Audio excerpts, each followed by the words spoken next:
timers? Great, welcome, welcome, special welcome. Thank you for being here, and thank you all for returning customers. To tell you a little bit about PRS is a nonprofit institution founded by scholar and prolific author and speaker Manly Palmer Hall in 1934. And ever since, it has been a place that facilitates practical and profound wisdom for the 20th and now 21st century. And we do this for all people who seek this type of knowledge. It's very multifaceted and very affordable. So we provide events and workshops, sound baths, classes, things like this on campus and online. On campus, we have this incredible auditorium. There's also a really fun bookstore that you should visit after this event if you haven't already. And we have an art gallery in the back called the Hansel Gallery. And a new show will be opening there on Saturday, actually, our next artist in residence. And then the keystone of the whole place is the amazing, amazing library. So please check those out. And for online offerings, you can visit prs.org. So tonight, to get right to it, we have Dr. Patrick Mahaffey, and it's really an honor for me to get to present him for, I think this is your second talk at PRS. Patrick was one of my and Aaron Kemp is here. There might be a few other Pacifica Graduate Institute people in the house. One of the most beloved, well-respected, incredible teachers that we got to have in the Mythological Studies Program. And he really is just the kind of brilliant but very generous teacher that a student can hope to have. And also now, those of us that are pursuing teaching, the type of teacher that you want to become. So I'm really thrilled for Patrick to be back and to get to learn from him again. Official introduction, bio. Dr. Patrick Mahaffey is a professor and associate chair of the Mythological Studies Program at Pacifica Graduate Institute, where he teaches courses on Hinduism, Buddhism, evolving God images, depth psychology and the sacred, and integrative spirituality.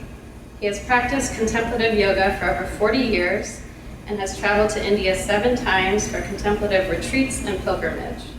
Patrick has presented talks at the Parliament of the World's Religions held in Melbourne and Toronto, the North Texas Jung Society, the University of California San Francisco Medical Center, and other venues. And he is the author of Integrative Spirituality, Religious Pluralism, Individuation, and Awakening, as well as the editor of Evolving God Images.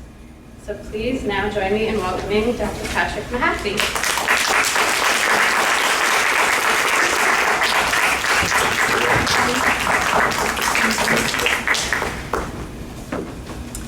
Well, hello, welcome, namaste. Really good to see everyone. Thank you so much for coming. I really appreciate that warm introduction, Devin. Thank you so much. And I want to thank Kelly Carmina and Dennis Bartok for inviting me back a second time. I remember the first time I came here, it was about 25 years ago, to hear the late Georg Feuerstein, one of the truly great scholars of yoga. And it was mesmerizing to hear him, but equally thrilling to be in this very special place. So I'm honored to be here and grateful to be with folks like yourself, because it's very special people who are interested in the kind of material, esoteric traditions, contemplative teachings, and so on that are presented at this place. So I'm delighted to present some ideas and practices that are near and dear to my heart, and I'll give you a sense of what the plan is for tonight. I want to very briefly give a personal background so you know a little bit more about my background and the intention of what my talk is about. Then, as a backdrop, an overview of contemplative yoga to set the stage for what is distinctive about the particular tradition of Kashmir Shaivism or nondual Shaiva Tantra that is the focus of tonight's talk. And then to get an actual feel or taste for it, there's a couple of contemplative practices that we'll do before we move to Q&A. The theoretical presentation should be about 2/3 or a little bit more, and then the experiential part maybe about a quarter or a third. So I think of myself as an engaged scholar in the field of religious traditions, which means simply that I practice the traditions that Devin indicated. I've been teaching particularly Hindu traditions, but also have significant background in the Buddhist tradition as well. I was initiated by a yogi when I was an undergraduate at Western Michigan University, and have practiced pretty much since that time. He was born in Jammu and Kashmir, the region that's associated with a particular version of yoga that I'll be talking about tonight. I subsequently was initiated in other lineages of Tantric Shaivism, and currently I'm in the final stages of becoming an acharya, which means an authorized teacher for giving mantra meditation in one of those lineages. So my intention really is to present as distilled as possible the essence of this teaching, and as I have received and practiced it, and then to guide you in two complementary practices that I think will give you not only a taste for this yogic tradition, but how different practices really need to be balanced and integrated. So before we launch in, I'd like to create a kind of evocative mood, for our evening, and I would do that by playing a short, just about a 3-minute track of the Mula mantra, which means the root mantra, sung by Deva Pramal. It's actually from a CD that is a full-length version of this mantra that has different movements and different melodies to it, but this particular 3-minute portion of it is called an incantation. And the Sanskrit words are in bold. The English translation you see to the right of the Sanskrit words. But mostly, you can take a glance at those words. I just invite you to maybe get comfortable, close your eyes, and just feel, what this evokes for you.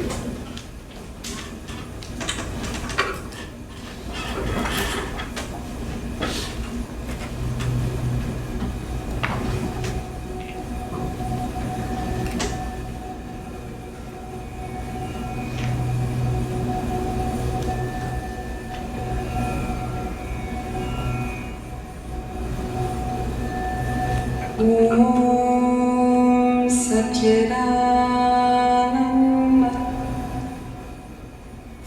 Parabrahma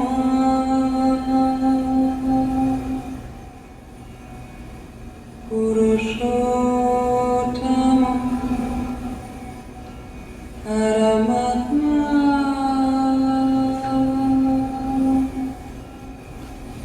Shri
Yoga is an ancient tradition with great recombinant power.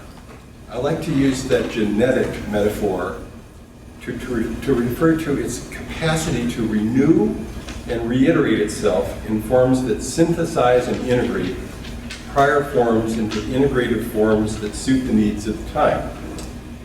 I want to sketch 4 reiterations of contemplative yoga that correlate with primary texts.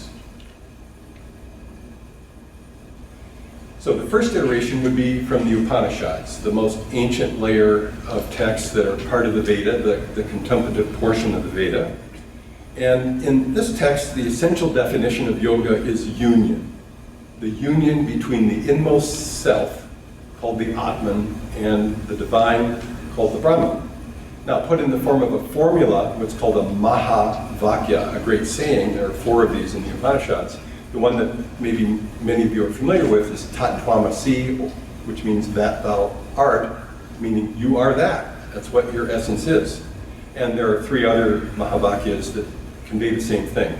Like Aham Brahmasi means I am Brahman. Now the particular kind of yoga that goes with the Upanishads is the yoga of knowledge or wisdom called Jnana Yoga. And it's experienced as a result of cultivating the capacity for deep introversion. And a classic definition, of the text, these are the points I'm just making here, comes from the Katha Upanishad, and the passage reads like this: when all the senses are still, when the mind is at rest, when the intellect wavers not, then, say the wise, is reached the highest state. This calm of the senses and the mind has been defined as yoga. Now the second iteration is the classical yoga, so-called, of Patanjali, of the Yoga Sutras that were written early in the Common Era, the first few centuries. Sutras refers to very short aphorisms that get unpacked by teachers and by commentators. And the second of the 195 sutras of the text defines yoga in this way, that it is the stilling of the changing or fluctuating states of the mind. Now, alternate translations would be the cessation, the Sanskrit word for that is nirodha, of the functioning of ordinary awareness, or still another translation would be the complete mastery of the roaming tendencies of the mind. And elsewhere in the text, yoga is technically defined as samadhi, which is the 8th limb of the 8 limbs of yoga, which would be complete absorption in the object of meditation, whatever that is. It could be the mantra Om, it could be the breath, it could be an image, and so on. Now, a point I want to make about these first 2 iterations, the yoga of the Upanishads and the yoga of the Yoga Sutras, is that they both require an intense capacity for introversion. And as a result, people tended to withdraw from active life into the forest, to put it traditionally, in order to undertake the protracted discipline that it takes to make this discovery of the deep self, that's achieved from the complete stilling of the mind. Now, so these texts were especially or primarily for monastics and for contemplatives. Now, when we move to the third iteration, the yoga of the Bhagavad Gita, we have a real game-changing kind of situation here. And this text also comes from early in the Common Era. And this text is actually also, it's a freestanding text, but it's also situated within the great Indian epic, the Mahabharata, the great story of the war between the 2 cousins that were contending for the crown. And in the very middle of the discourse, Krishna gives a discourse to Arjuna, one of the primary warriors from the one set of cousins. And the 720 verses out of the 100,000 verses of the entire epic are about teaching yoga, really, to this warrior, to Arjuna, who really becomes a disciple, who becomes a yogi, but a yogi of a different kind. He's not a monk. He's not somebody who's withdrawn from society. He's really as thick into the action as one could possibly be. So this text is really a game changer, because in the second chapter, yoga is defined twice within 2 verses. The first definition is yoga is evenness of mind, or to say it differently, it's equanimity. It's the ability to kind of stay balanced no matter what is happening, you know, what the challenges might be in your life. And then a couple of verses later, yoga is skill in action. And then furthermore, the text actually lays out, and these, there's 4 paths that the text actually provides. So the first is a reiteration of the yoga of the Upanishads, the contemplative yoga of knowledge. And then chapter 6 is the yoga of meditation, dhyana yoga. And it's very, very similar to what you would read in the Yoga Sutras. But then it adds as well the path of devotional love, bhakti yoga, and the path of action, or karma yoga. So we have 4 paths that people can now practice, and you can choose any one of them or any combination of them. And in the last century or so, some of the greatest yoga teachers have advocated the integration of all 4, which would be something I would myself, advocate. So the point here, the meta point, is really that these definitions of yoga, this text, these paths that this text is offering are primarily for active people, rather than for monastics. Now, the 4th and final iteration in this backdrop, part of my presentation is Tantra. And Tantra offers an even more integrative approach to contemplative yoga. And it engages the intellect, it engages the capacity for meditation, various forms of action, and the image you see on this particular book cover is the Sri Yantra, the preeminent symbol of the masculine and feminine principles in integration. So, and this path as well is really primarily, for people who are active in life, who are householders. So let me define Tantra very briefly here. It means at least 3 things. First of all, it means a particular kind of text. There is a body of text called Tantras, and they are particularly oriented towards practice. The etymology of the word suggests 2 things. First of all, it's about expansion, and I'm going to be saying a great deal more about expansion in just a little while. Expanding that which has been constricted or limited. And also it means continuum, meaning that it connects binarisms or polarities that typically are separated or not effectively integrated. And one of those is the integration of spirit and matter. So one of the reasons why I practice contemplative tantric yoga is because, first of all, it's a way of connecting spirit to matter in the body. Secondly, the way it honors the divine feminine. Thirdly, that it provides an array of practices that integrate the emotional, the intellectual, the active and vital parts of our being. And last but not least, the way in which it can integrate the masculine and feminine principles. And I guess I'd like to pause here just briefly in terms of the emphasis on the feminine and recite a verse to you, and I'll put an image up here as well. Well, first of all, let's pause just a second here. What is the masculine and what is the feminine in this tradition? Well, Shiva, who is a personified figure, for example, in the form of the Lord of the Cosmic Dance, Nataraj, or the Mahayogi, is also beyond form. Basically, Shiva in this tradition equals consciousness, all right? And Shakti equals creative energy. So, and they are respectively the masculine and feminine principles. And they are 2 aspects of a dynamic and singularity, 2 poles of one singularity. And one of the things that's really quite interesting that I think you'll get a better feel for a little bit later is the way to Shiva, meaning formless consciousness, is through Shakti, that is to say, through form and energy.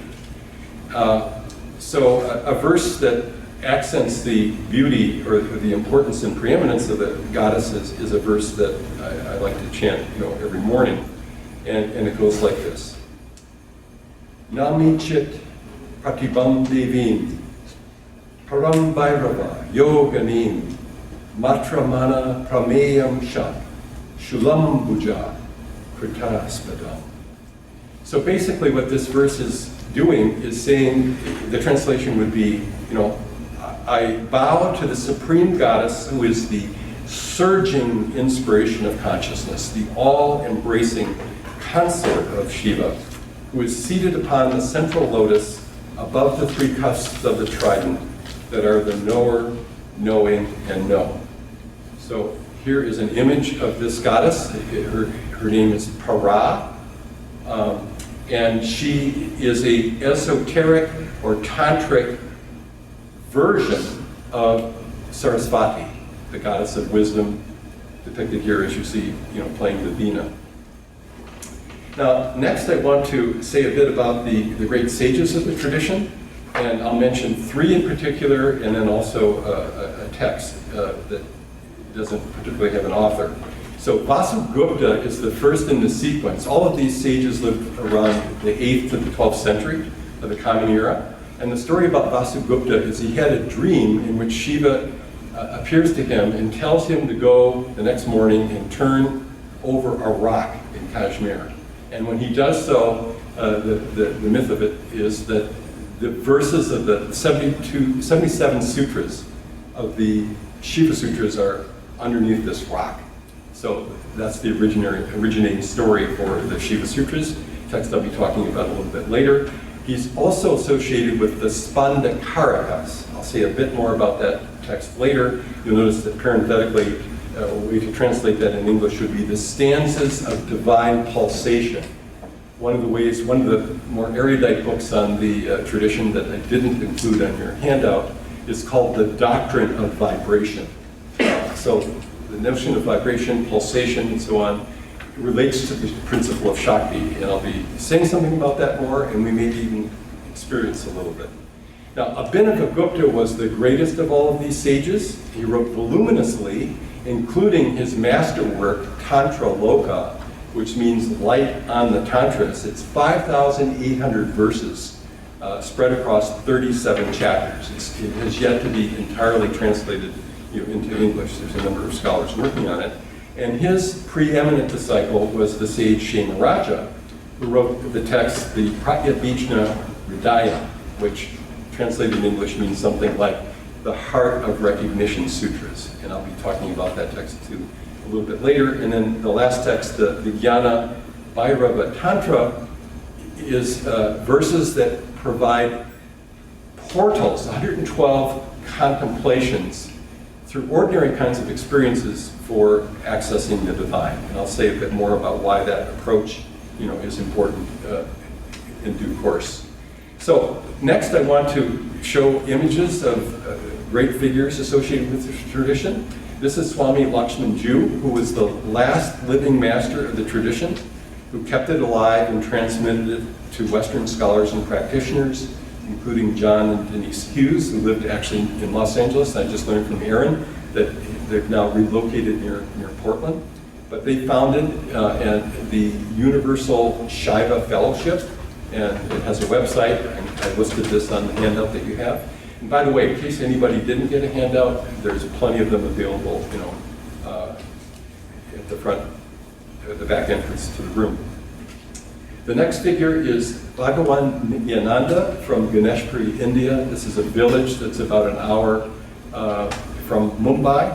It's one of the places I've gone during each of the 7 times I've been to India, because basically he's the sort of progenitor of a number of lineages that are associated with Kashmir Shaivism. And his primary disciple was Swami Muktananda, who became very, very significant in transmitting Siddha Yoga to the West. And his autobiography is called Play of Consciousness, and he's the founder of the Siddha Yoga lineage, which is a continuing lineage, now headed by Guru Mai Chidvilasananda, who was a translator for him and then became the successor to him. One of the first Western swamis, might be missing a picture here. This is Sally Kempton, who was she was a writer from New York and met Muktananda, became a disciple, was a monastic for about 30 years by the name Swami Durgananda, and then about 10 years ago became a teacher in her own right, founded the Dharana Institute, taken a number of courses, from her. She was gracious and wrote forward to my book. An extraordinary teacher, lovely writer. Her book, Meditation for the Love of It, is one of my 2 or 3 all-time favorite books on meditation, but also her book on Awakening Shakti, the transformative power of the goddesses of yoga, is a must-read if you're interested in the divine feminine, in this particular tradition. This is Paul Muller Ortega, who is the founder of the Blue Throat Yoga lineage that I'm currently studying in and becoming an acharya for. He was a scholar for many, many years before founding his organization, becoming the spiritual director of it, and the author of the Triadic Heart of Shiva. And the last contemporary teacher is Christopher Wallace, who was also a disciple of Guru Maitreya Vilasananda, who founded Tantra Illuminated. He's author of 2 extraordinary books, one called Tantra Illuminated, and the second one, the Recognition Sutras, that I'll be talking about in a short while. So now I do want to turn to 2 of these primary texts that I've been referring to, the Shiva Sutras and the Heart of Recognition Sutras. So let's start with the Shiva Sutras. And the first sutra, translated into English, would be, the self is consciousness. Now the second sutra says knowledge is bondage. But what's meant here is ordinary knowledge, knowledge that is very partial, incomplete, limited, and lacking in depth and subtlety. A third of the sutras is contemplation of the inner self, frees the individual from his or her suffering and feeling of limitation. Now, the remaining 74 sutras indicate how our ordinary or limited knowledge expands, discusses the discovery of the witness, and in due course, the upsurge of joy, wisdom, and spiritual awakening that can occur in active embodied life. Now, the most distillation of the philosophy of Kashmir Shaivism, or nondual Shaiva Tantra, and I use these terms interchangeably, is the Pratyabhijna Hridayam, or the Heart of Recognition Sutras. This is by Shema Raja, the greatest disciple of Abhinavagupta, and he compressed the entire philosophy into 20 sutras. So that takes about 1 page, all right? But the best book, this one I'm displaying right here, is a little less than 500 pages. Because again, the thing about sutras is your teachers or the books you read need to unpack these things to make them, come alive and really make sense in terms of, how you can understand them and how you can practice them. So I just want to gloss 3 of them. So the first would be the concept here, the Jiva. Now remember here, we're talking about universal consciousness, not a personified deity, contracts into the Jiva, which is the Sanskrit word for an individual soul. So in other words, Shiva, or universal consciousness, becomes the individual soul who feels very limited. Okay, spiritual practice is about reversing that. So the contracted sense of who you feel you are expands, and you as an individual come to recognize your true nature. Thus, the Jiva becomes Shiva. So first the Shiva became Jiva, then the Jiva becomes Shiva. Of course, what we want to know is how does that happen? But before we look into that in a little more detail, I want to quote one part of the commentary Shema Raja gives to one of his sutras, which is the following. And I don't think I put this on a slide. I did it, so it's just a one-liner. He or she or they is a bound soul who has poverty of Shakti. Second sentence. With the unfoldment of his or their Shakti, he, she, or they become Shiva. All right, so how does that happen? Well, it happens, the text says, through inner movement. Okay, what is inner movement? Well, it's meditation and other contemplative practices that entail the introversive movement of awareness. That is to say, going inward into more subtle and subtle states of awareness. And here we do have a parallel or a continuation of what the Upanishads were teaching and what the Yoga Sutras were teaching. And it also says, and this is like Sutra 17 of the 20, that this occurs as well. Your recognition of your true nature comes through unfolding the center. Well, what does that mean? It means your awareness moves into the central channel, or the Shushumna, which is one of the primary nadis, or conduits of psychic energy, that correlates with it's in the subtle body, but it's associated or correlated with the spinal column, in which the Kundalini Shakti rises from the root chakra to the crown, or the Sahasrara chakra. Okay, now we're moving to what becomes really distinctive, about this particular form of contemplative yoga.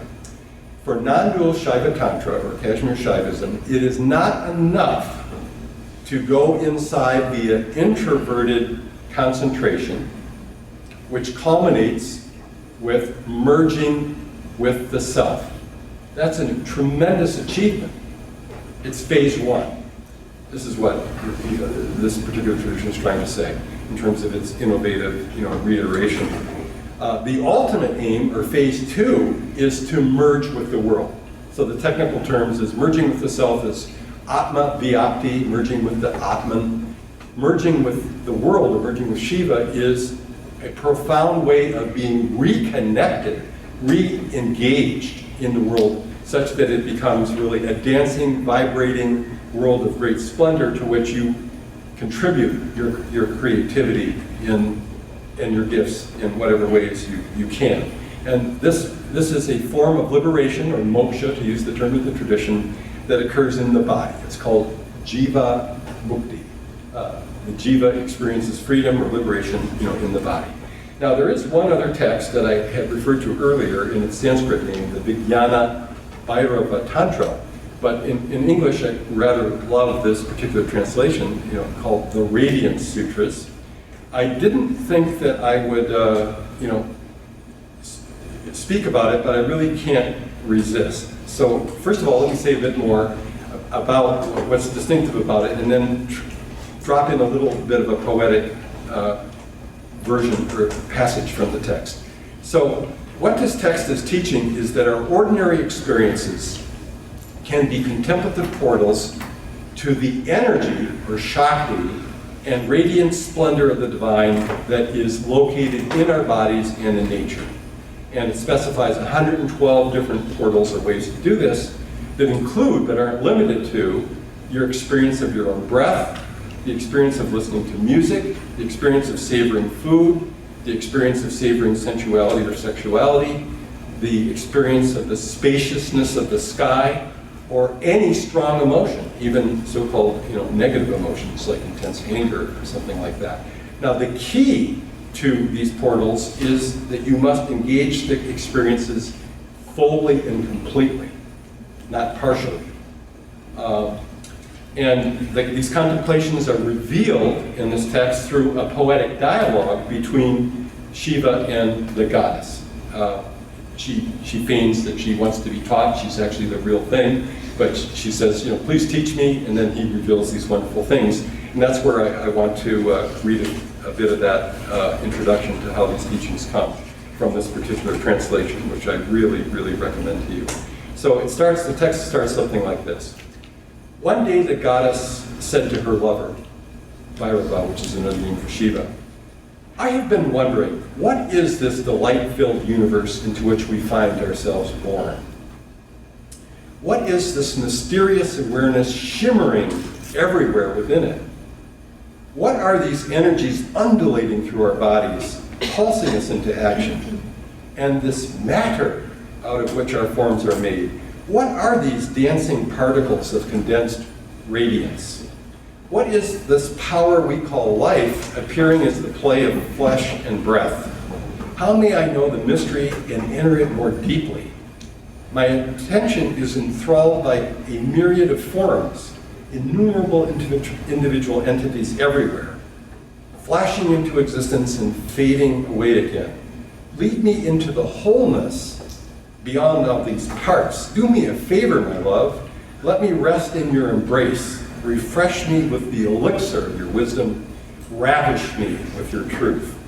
And then Shiva or Vairupa replies, "Beloved, your questions touch the heart of wonder, the path of intimacy with all life, weaving together body and soul, sex and spirit, individuality and universality. This is my cave of secrets. I am always here. I am the embrace of your most intimate experience. I am the nourishing state of fullness that is the essence of soul. You belong to me and I am yours. The goddess and the one who holds her are one and the same." That's the two of them that are in dialogue here. "We are inseparable. The way to me," this being Shiva speaking now, "is through her," meaning the goddess. And then finally here, last verse, "The light of a candle reveals a room. The rays of the sun reveal the world. So does the divine feminine illumine the way to me." So the whole text is full of just beautiful verses. But I hope what you feel from that is the juiciness, the energy, the radiance, as this is called, and this is why I think this is such a profoundly world-affirmative, form of mysticism. So, one other thing, though, I want to say right before making the next transition, is as beautiful as these contemplations are, and I encourage you to try them, they do presuppose, really, that you've practiced regular meditation. Because meditation is what cultivates the sensibility to make these ordinary experiences be the kind of portals that can actually open the world in the way that I was trying to suggest. So, back to Abhinavagupta, the greatest of these Kashmir Shaiva yogis. He synthesized the different lineages that were extant in his time, and that included integrating the recognition lineage, which is what these the Heart of Recognition Sutras were about, and the Spanda lineage, which is about tuning into the energy of the Shakti. And he also integrated some other lineages, but for sake of simplicity, I won't name them. So his synthesis is called the Trika of all these different lineages. It's the most sophisticated form of Kashmir Shaivism, and it is what has been transmitted to the West by these teachers that I was showing you images of. Okay, now very briefly, the word Spanda means vibration, pulsation, or throb of Shakti. It's the actual palpable manifestation of the divine feminine, or of Shakti and of Kundalini. And the Spandakarakas, one of those texts I referred to earlier, would be the verses or the stanzas that talk about that energy. So this contemplative form of yoga integrates both the wisdom tradition, the recognition school, and the energy or Spanda school into practices that are designed to remove the blocks to recognizing our true nature. So I'm going to complete the theoretical portion of our time together by now sketching the philosophy that is the basis for the kind of practice that we're going to actually do. And this is one of my teachers, Swami Shankarananda, wrote the book that's the source of a practice we're going to be doing. And what he describes in that book, and this is just a way of articulating that in a very concise, accessible way, what's in the text of the tradition, is that we are said to have three primary contractions in our body-mind. And they have to do with emotion, knowledge, and action. And they correlate with what are called the granthis in yoga literature. And you can kind of see that there's one located in the navel region, one in the heart region, one in the third eye region. But the malas are forms of limitation that this philosophy uniquely discusses. And there's a connection between these knots, which is what they're K-N-O-T-S, a knot, something that's knotted up, and these limitations that we feel we have with respect to what we know, what we can do, and what we can feel. So these constrictions and contractions block us. They contribute to what I was referring to earlier as this poverty of our Shakti. We have that poverty because it's latent. It needs to be kindled, it needs to be awakened through certain kind of practices, and we're going to get a taste for that in just a moment. And the way in which we can think about this in terms of the contemporary form is that these contractions correlate with a language in our unconscious. And a simple but powerful way of releasing these contractions is simply to name them, to simply be aware of what they are. And they're as simple as realizing, I am angry, I am sad, I feel powerless. Now, and he calls those A statements, this is Shankarananda's language here, meaning accurate statements of present feeling. Now, how many times do you go through your day doing this, that, or the other thing, and you really don't know what you're actually feeling? But you're accumulating and amalgamating all these things that are like unknown to your awareness. But there's a certain kind of practice, and we'll get a taste for this in a moment, that can make that conscious. Now, the technique, therefore, is to ask, what does that contracted feeling, want to say? And in this particular approach, there are 4 chakras that you tune into in terms of doing this kind of inquiry. So with the navel area, an A statement might be, here's 3 examples. There's a lot I want, or I feel frustrated, or I want my own way. Moving up to the heart, it's more like I'm sad, I'm lonely, I feel hopeless rather. If you move to the third eye, it's more like there's something here I need to understand or control. This is chaotic, I'm confused. And the throat chakra is not one of the traditional knots or granthis, but Shankarananda realizes that a lot of material actually gets kind of stuck in the throat, where we're unable to actually communicate or express what we're feeling. Usually this is material that comes up from the heart. So the purpose of the practice then is simply to become conscious of the feelings that are in the unconscious, and once you're conscious of them, to just let it go, and as a result of that, you come into better contact or relationship with the deep self. Okay, so a couple more points before we do a practice. So there's also what he calls in this book on self-inquiry, B statements, which would be beneficial statements that actually would shift your awareness from a contracted state to a more expanded state, maybe something like, I'm worthy, or I forgive myself, or I accept myself. And there's also G statements, which would be analogous to the Mahavakyas of the Upanishads, but much more ordinary or straightforward statements like, everything is consciousness, or I am the self, right? Meaning, I am Shiva means I am the self. And the idea here is that actually every thought and feeling you have, even your blocks, are actually access, to consciousness.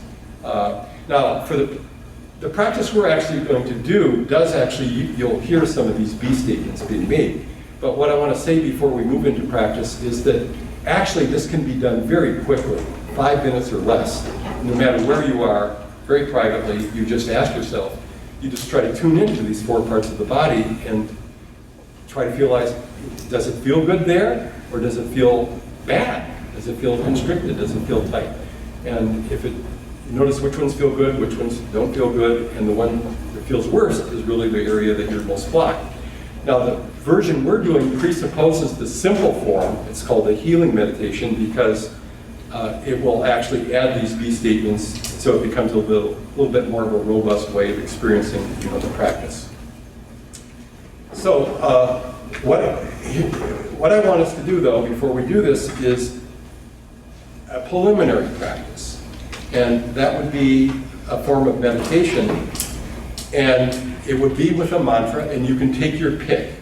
You can take a great mantra of the tradition, Om Namah Shivaya, which means I bow to Shiva, or I have reverence for Shiva, but what it really means is I have reverence for myself, my true nature. Or if you prefer, and this is actually quite powerful, just I am. Now don't equivocate too much. Just make a decision right now.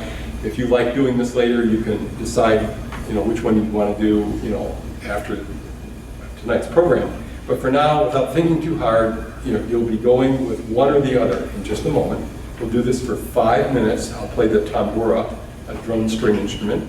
And what I would invite you to do is, when we start, is to close your eyes, to be comfortable, and then simply, easefully, think the mantra you have chosen.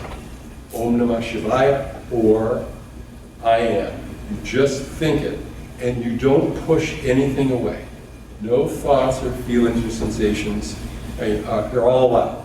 But you favor, this is the simple but very elegant teaching, you favor the mantra.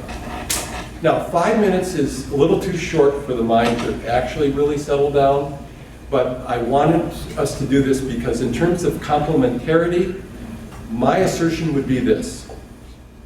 I think a form of integrative spirituality ought to, on the one hand, engage, to use a Zen metaphor here, your original face before your parents were born. That's a koan, really, because you didn't have an original face before your parents were born, right? In other words, who are you independent of your history and your experiences? Without a gender identification, an ethnic identification, an age identification, let all that go, and what's below all of that? Okay, that would be the royal road, many people have said, and I would agree, to awakening, awakening to what we truly are. However, it turns out we also do have to deal with the content of our history and our experiences and our wounds and our traumas and the rest, and just our ordinary ways of repressing what happens during the day. So that's where self-inquiry becomes the complementary practice.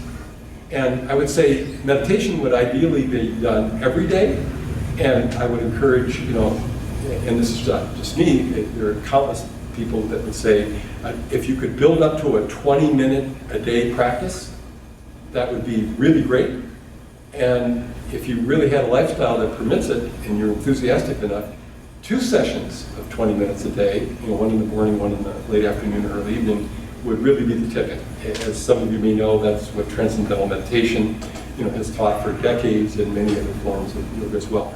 Mostly for 35 years, I meditated once a day, but about 6 years ago, I actually shifted into this twice a day, and I can see that it makes a difference. But we're going to do 5 minutes of it, and then we're going to transition into the second self-inquiry chakra healing meditation. And all you have to do is just glide into that by listening to there'll be the tambura sound again, and then you'll hear the guided instructions of Swami Shankarananda. And this is not like an elaborate visualization. I'm not particularly good at visualizations, but don't worry. You simply need to notice what is the region of the body that he's bringing your attention to, and what you happen to notice is going on. Just maybe you feel like nothing's going on in one or more of those locations, that's fine. So we'll do those back to back, and what I might suggest right before we do that is, if you can stand, please stand. Just stand up and move your arms around a little bit and take a few breaths. You've been listening to me for quite a while.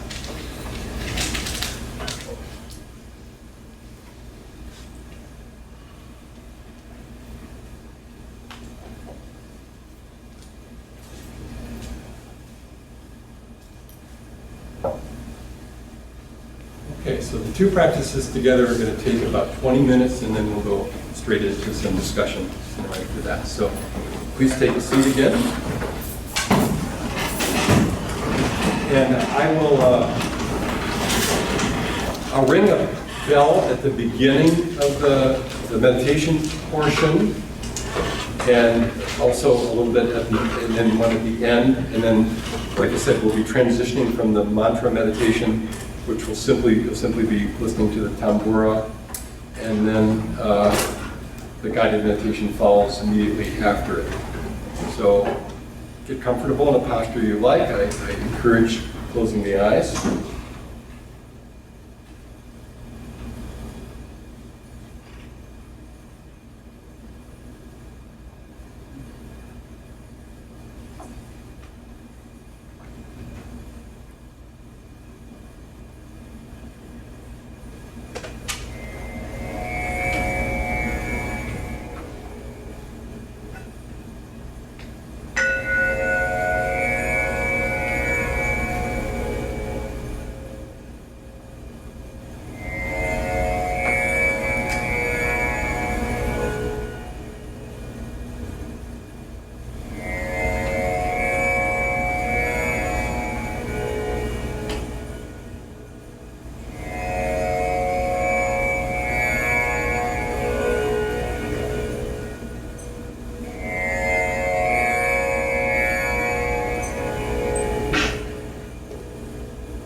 we'll do the Shiva process healing meditation.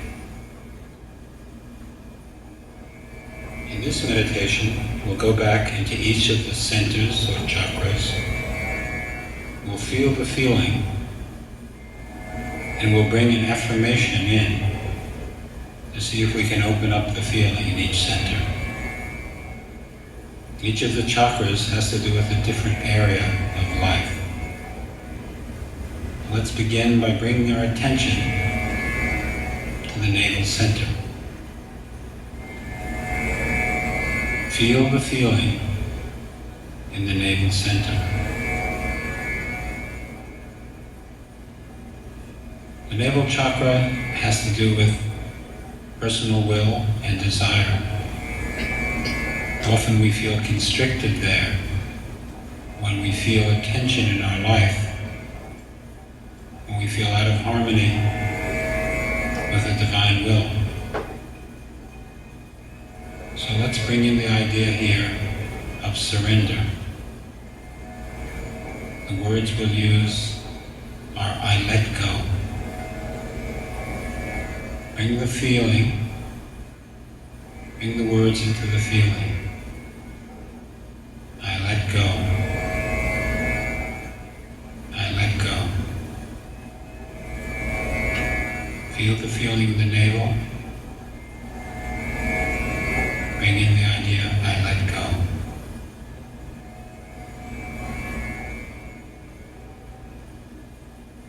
The image I use is of a boat on a lake. You're floating in the boat. You're not rowing. You're not steering. You're letting the current and the wind take you. I let go. I'm floating. I let go.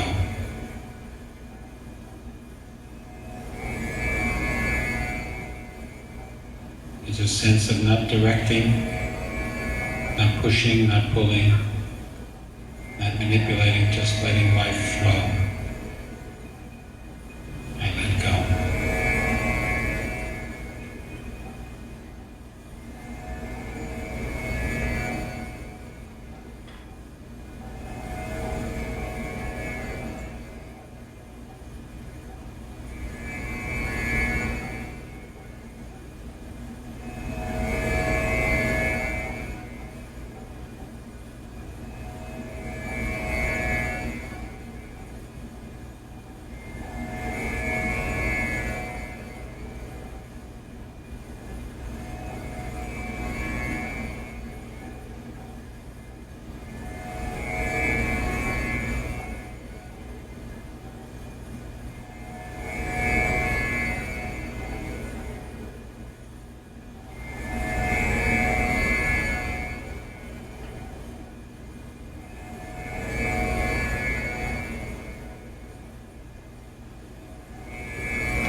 Attention up to the heart center.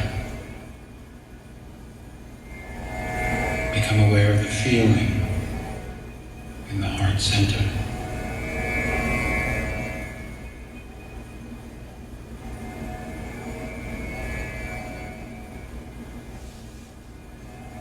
The proper function of the heart center is to love. Very often our love is blocked by resentments. I'd like to work with the idea of forgiveness here. An alternative way of thinking of it is acceptance. The first person that we have to accept or forgive is ourselves. So feel the feeling in the heart center. And bring in the thought, I forgive myself. Or alternatively, I accept myself. I forgive myself for being as I am. Perhaps I haven't lived up to some ideal. Perhaps not completely successful in every aspect of life. I forgive myself. I accept myself as I am. Bring in those thoughts into that feeling.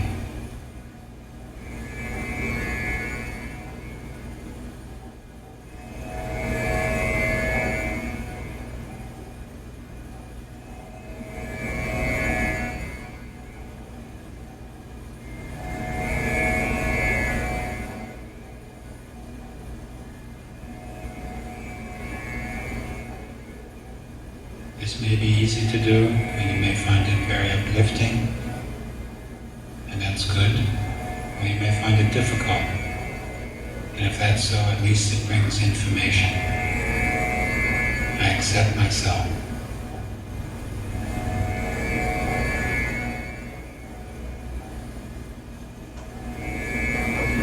Now, after accepting and forgiving ourselves,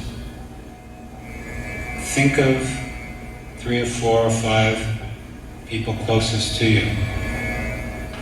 Your parents, your husband or wife, boyfriend or girlfriend, your children, close relatives, close friends.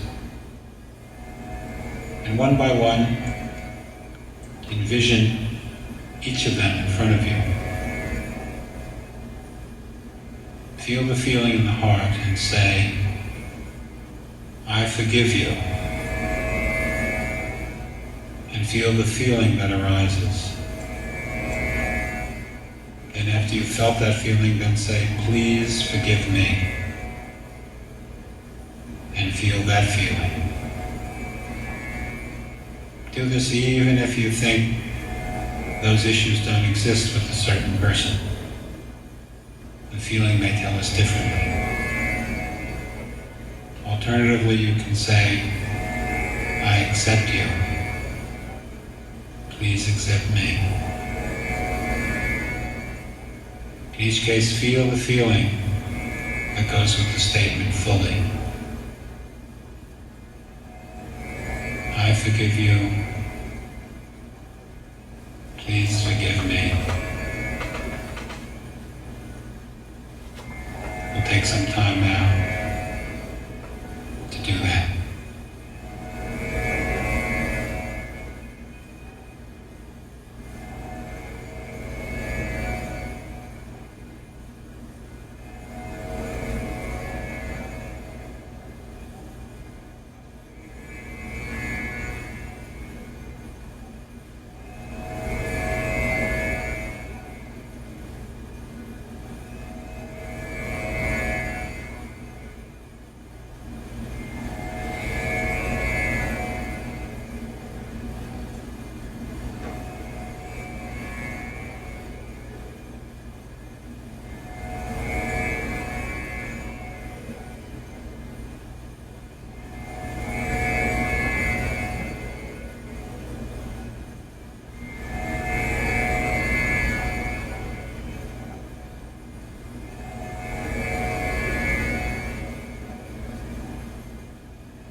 Move our attention up to the throat chakra. Bringing your feeling to the throat chakra.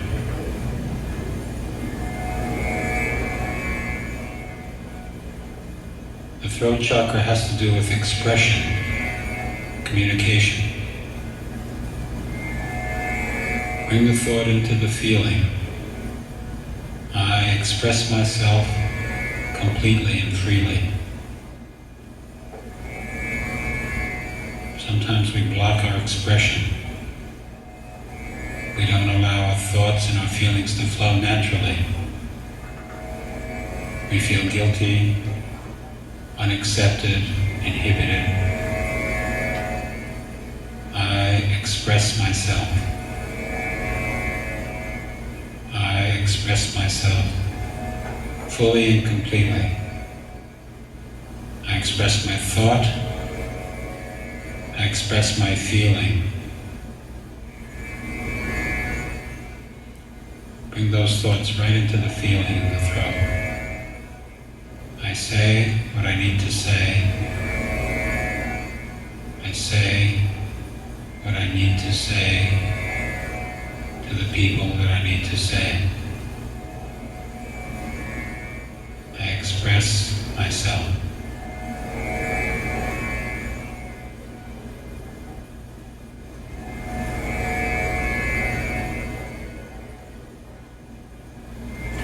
I speak my mind with love and compassion. I express myself.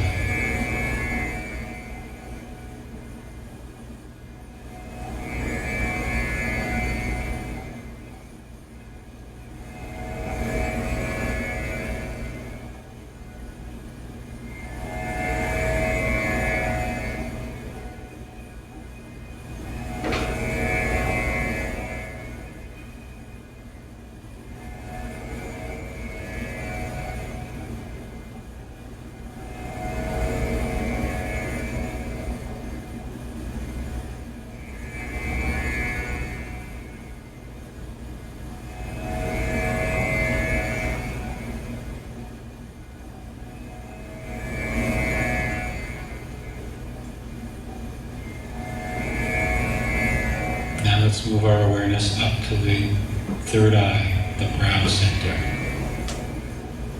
Feel the feelings in the third eye. The third eye is the seat of higher wisdom, of spiritual awareness.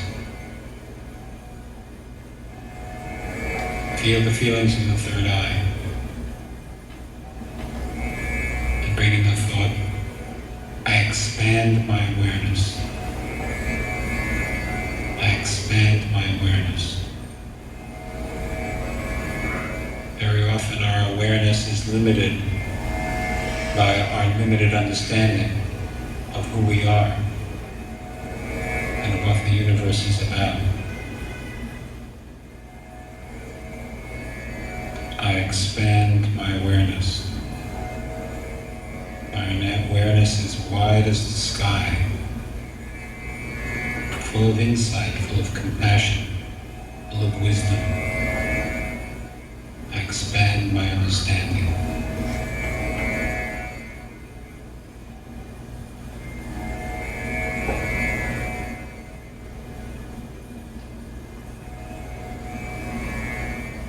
My mind is like a great spaciousness. It can contain all thought, all concepts, all ideas. I expand my awareness. All wisdom is accessible to me. I expand my awareness.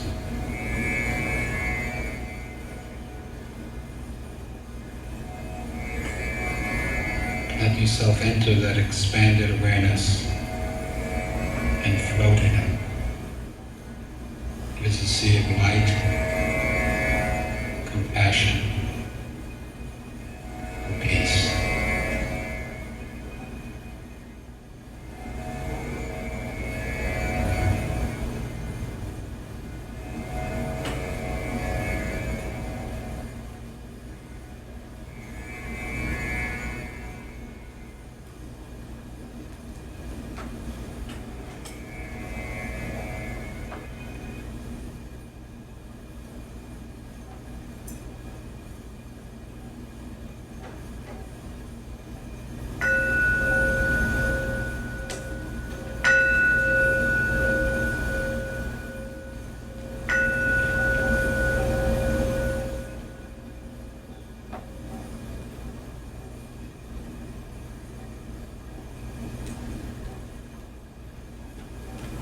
So take a deeper breath.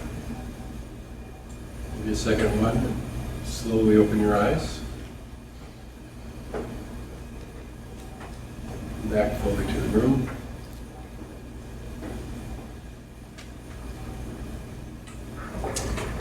And that concludes the experiential part. So.